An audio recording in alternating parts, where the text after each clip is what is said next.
कक्षा 9 हम किसकी बात कर रहे हैं? कक्षा 9 की।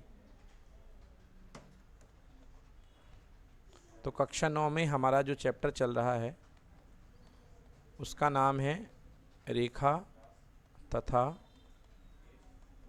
कोण। ठीक है बच्चों, क्या नाम है? रेखा तथा कोण। अब रेखा तथा कोण में सबसे पहला हमने कल आपको बताया था रैखिक युग्म के कोण। क्या बताया था बच्चों? रैखिक युग्म के कोण। रैखिक युग्म के कोण का मतलब क्या होता है? ये देखिए, एक सरल रेखा है। कल बताया गया था कि सरल रेखा दोनों हिस्सों से अनंत की तरफ जाती है, कभी ख़त्म नहीं होती है। अब यहाँ पर यदि एक इस रेखा को क्या बोलते हैं बच्चों? तिर्यक रेखा। क्या बोलते हैं इसको? अगर ये तिर्यक रेखा आ करके इस रेखा को काटती है तो दो कोण बनाती है, और ये कोण मान लो A है, ये कोण मान लो B है, तो A और B दोनों कोण का योग कितने अंश होता है? 180 अंश। तो ऐसे कोण जिनका सरल रेखा पर बनने वाले ऐसे कोण जिनका योग 180 अंश का हो, ऐसे कोणों को हम रैखिक युग्म के कोण कहते हैं। ठीक है बच्चों, चलिए अब आइए देखते हैं जो कल हम पहले सवाल कर रहे थे उन सवाल की बात कर लें। पहले कल हम लोगों ने जो सवाल किया, एक ही रेखाएं जो एक ही रेखा के समांतर हो परस्पर क्या होती हैं? समांतर। दो कोण जिनका योग 180 अंश हो उसको क्या बोलते हैं? समपूरक कोण। तिर्यक रेखा के एक ही ओर बने हुए अंतः कोणों का योग कितना होता है? 180। कल बताया था मैंने कि ये दो समांतर रेखा है और ये तिर्यक रेखा है। एक ही तरफ बने हुए कोणों का योग कितने अंश होता है? 180। पूर्ण कोण की माप कितने डिग्री होती है बच्चों? 360। पूर्ण कोण जो होता है 360 डिग्री का हुआ करता है। न्यून कोण की माप कितनी होती है बच्चों? 0 से 90 अंश। ये बता दिया गया था कि न्यून कोण की माप 0 से 90 होती है। 3 या अधिक बिंदु एक ही रेखा पर स्थित हों तो उन बिंदुओं को क्या कहते हैं हम लोग? संरेख। क्या बोलते हैं? संरेख। ठीक है, ये हो गया था।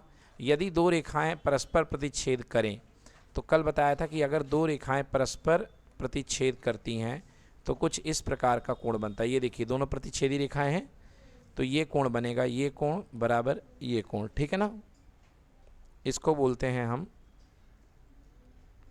तो देखिए, कल आपको बताया गया था कि ये जो रेखाएं हैं ये एक दूसरे को प्रतिच्छेद कर रही हैं, और जब भी रेखाएं एक दूसरे को प्रतिच्छेद करती हैं तो कौन से कोण बराबर होते हैं? इनको क्या बोलते हैं? शीर्षाभिमुख कोण। कौन से कोण बोलते हैं इनको?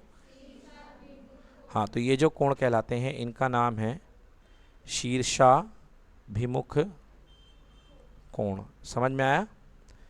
क्या कहते हैं इनको? बोलिए एक बार। हाँ जी, तो ये जो कोण कहलाते हैं इनको हम शीर्षाभिमुख कोण कहते हैं, और बेटा ये बराबर होते हैं। क्या होते हैं आपस में? हाँ, ठीक है। अगला सेकेंड पार्ट आ गया, एक ऋजु कोण की माप होती। कल मैंने बताया था ऋजु कोण यानी कि सरल रेखा का कोण। ऋजु कोण मतलब सरल रेखा का कोण। तो बताइए मुझे, जो ऋजु कोण की माप होगी सरल रेखा कितने अंश का होता है? 180 अंश का, है ना। यदि एक किरण एक रेखा पर खड़ी हो तो बने हुए दोनों आसन, तो ये वही वाला केस है। ये एक रेखा है अपने पास में और इस पे आकर के एक जो है किरण आकर के इस तरीके से अटैक कर रही है। ठीक है ना, तो यहाँ पे आकर के रेखा अटैक कर रही है। अब ये बताइए कि दो कोण हैं यहाँ पे A और B। इन कोणों का योग कितना है? 180 अंश। कितना होगा? A प्लस B बराबर कितने अंश होगा? 180 अंश।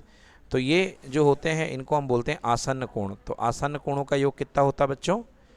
180 अंश। ठीक है, क्लियर हो गया?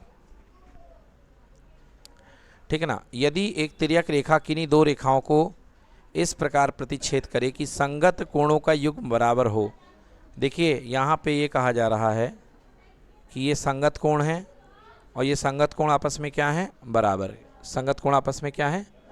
बराबर है। तो संगत कोण आपस में बराबर हैं, तो अगर संगत कोण बराबर होते हैं तो ये रेखाएं भी आपस में क्या होती हैं? समांतर। क्या होती हैं? समांतर। हाँ, वह रेखा जिसका एक अंत बिंदु हो, एक अंत बिंदु को क्या बोलते हैं? किरण। क्या बोलते हैं? किरण। बताया गया था आपको कि जैसे ये देखिए, ये जो है इसका एक अंत बिंदु है ना, तो एक अंत बिंदु वाली रेखा को क्या बोलते हैं? किरण। और दो अंत बिंदु वाली रेखा को क्या बोलते हैं? रेखाखंड। क्या बोलते हैं?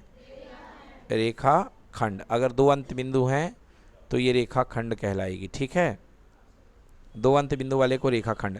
दो किरणें एक ही अंत बिंदु से प्रारंभ होती हैं, तो जैसे ये दो किरणें हैं, अगर ये एक ही अंत बिंदु से प्रारंभ हो, जैसे देखो ये एक अंत बिंदु हो गया, यहाँ से एक किरण गई और यहाँ से दूसरी किरण गई, तो इनके बीच में क्या बनता है? कोण।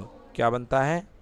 कोण। तो दो किरणें अगर एक ही अंत बिंदु से प्रारंभ हो तो क्या बनता है? एक कोण बनता है। ठीक है, लिख लिए सारे आप लोगों ने? चलिए आगे बढ़ते हैं। अब एक शब्द में उत्तर देना है। हम लोगों ने कल यहाँ तक कर दिया था, मैंने एक बार रिवीजन करा दिया आपको। अब अगला है, एक त्रिभुज के तीनों कोणों का योग कितने डिग्री होता है? 180। कितने डिग्री होता है?